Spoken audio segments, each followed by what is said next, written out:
Good morning, interwebs. It's about 9:40, and I'm up and around and all that, so that's good, I guess.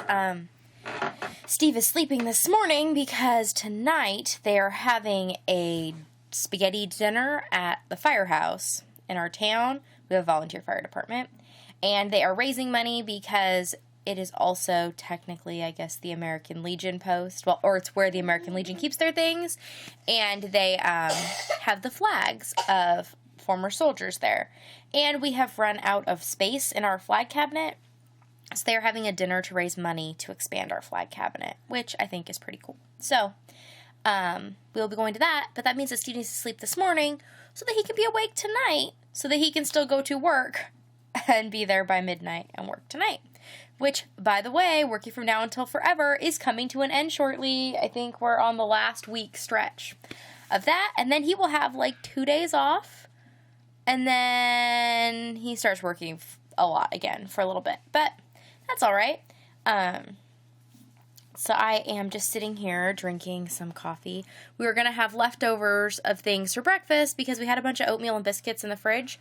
But I was still in bed with my son when Steve got home, and him and my middle son ate the rest of the oatmeal, apparently. I thought there was more than that, but I guess they ate it all. And then I was going to split the biscuits that we had with the kids, but they were hungry, so I let them have what we had. We still have plain biscuits, but today for lunch we are going to have sloppy biscuits again, which we had yesterday. I don't think I talked about. Delicious. I made sloppy joes, and then I made our standard biscuit recipe that I make with the squash in it, and we had sloppy joe on biscuits. And I was saying it might be not only my new favorite way to have sloppy joes, but my new favorite way, like one of my new favorite foods. So I'm sure I'll have a lot of sloppy biscuits, but heavy cup of coffee. I only had about half a cup of coffee left in the pot, so this is mostly milk and sugar and delicious. And that means I'm having a snacky bowl for breakfast. It has pecans and dried apple chunks we dehydrated from the apples that we picked, and banana chips that we made from... We get the, clearance-y bananas that are going to go bad at our local grocery store. Otherwise, I don't buy bananas because of the whole importing thing, but whatever. I don't want the food to go to waste, so I buy them when they get really, really cheap. And then Steve sliced them really thin and put them in the dehydrator, and they're, crunchy and everything. So good. And then a few crackers because, well, they were in the pantry, so. That's going to be the start to my morning. I think we're going to just kind of hang out this morning. There was not particularly great moods last night, and I need that to change if we're going to go to this thing this evening. So, I think they just need to rest and, play quietly so that their little brains can just chill out, right? So, that's kind of the plan today. They're going to do that, and I'm going to work on probably some things for the upcoming Christmas craft show.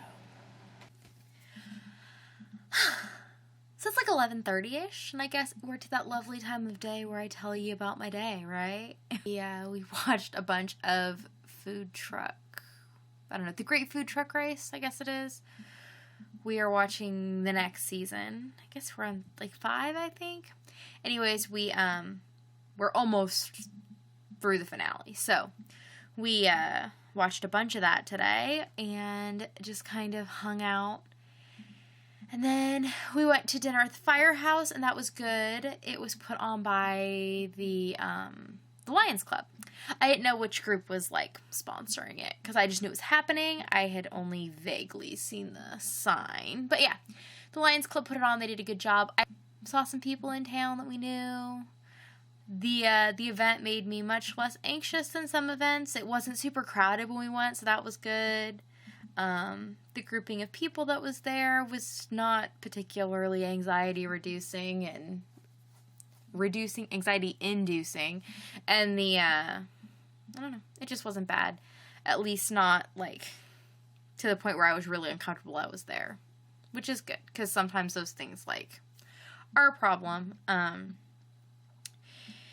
And then we came home, and Steve had slept this morning, and we ate 5:30-ish, 6 o'clock-ish, which is early for us. We got home, and I figured he was going to go to bed, but he's like, y'all want to watch a movie? And I was like, okay. So him and the kids determined that we would watch Shrek 2, so we did. And I only fell asleep for like a section in the middle. Which I think that just about every time I've seen Shrek 2, I have fallen asleep for the same section in the middle. But it was a good little nap. I assume it was partially brought on by dinner and just eating like what we ate and stuff. So I didn't even eat my whole meal. I got full really quick. So whatever. We watched that. Then Steve went to bed.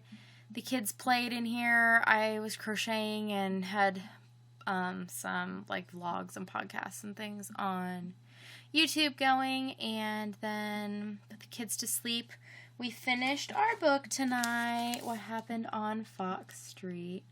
And there was I liked this one little quote. In one of this, like the second to last chapter we read, it said, let's see. The dust was gone and the neighborhood was drenched in color. A page in the coloring book of someone who had pressed down hard on her crayons. But I just thought that was an interesting way to explain, like, the way something looks as though so colorful. You know, like when you press really hard with your crayons and, I don't know, spoke to me or something. I found that interesting. So yeah, this was a good book. And the kids are all like, oh, what are we reading next? And I have to pick something. So tomorrow I think I will deal with that. And I just finished my crochet project for the day that I was working on. I've been working on making this red heart pattern called Tree of Snowflakes. I made 22 snowflakes today. Kind of interesting, the skein of white yarn I used to make the portholes on that rocket the other day, and then to make all of these snowflakes, and that's how much I have left. And isn't it cool how not yarn barfy it is? A lot of times when you get down, I mean, I was just center pulling from the skein as it was wrapped all the time. But usually by this point, it starts to get all yarn barfy on me. So I will, ball up the rest of that, and that'll be that. But maybe I'll lay these out and let you see what the tree looks like, because I'm kind of curious. Okie dokie, so here are all of the snowflakes laid out in like their tree shape. Obviously, I mean, it's fairly large. I knew it was going to be fairly large. I'm trying to decide what I want to do. I had considered, like, the instructions tell you to put it on burlap and then you can like frame it or something. I'm thinking that might be kind of a large piece. I mean, I know that I personally wouldn't have anywhere to display it or necessarily want to store it as it is. As I'm looking at it, I was thinking that I would do like a background of fabric and sew these on, but I'm kind of thinking that maybe I will just make like a really simple quilt, like just sandwiched fabric that's maybe slightly quilted, and then sew these on to the top of it. So it'll have like the snowflakey tree on the top layer. I'll have to go and look through my fabric stash tomorrow, but I think that that is kind of cool. Let me know what you think. And I figured I would do this, and if I turned out to not want it as the tree, well, I just made 22 Christmas ornaments. Obviously, like I said, the ends need to be woven in, and I will probably steam block them, just because then they will keep their shape. And since they are basically just, like, decorative snowflakes, killing the acrylic's not going to hurt anything. So I think that is my plan. And with that, I think that is kind of the end of my night. I'm going to pick these up, ball that yarn. We'll see if I'm feeling sleepy and finished my tea by then. Maybe I'll go to bed, but I don't know I'm ready yet. I might work on my son's sweater a little, or I might just stare at the computer. We'll see. But either way, I will talk to you all tomorrow. Nighty-night.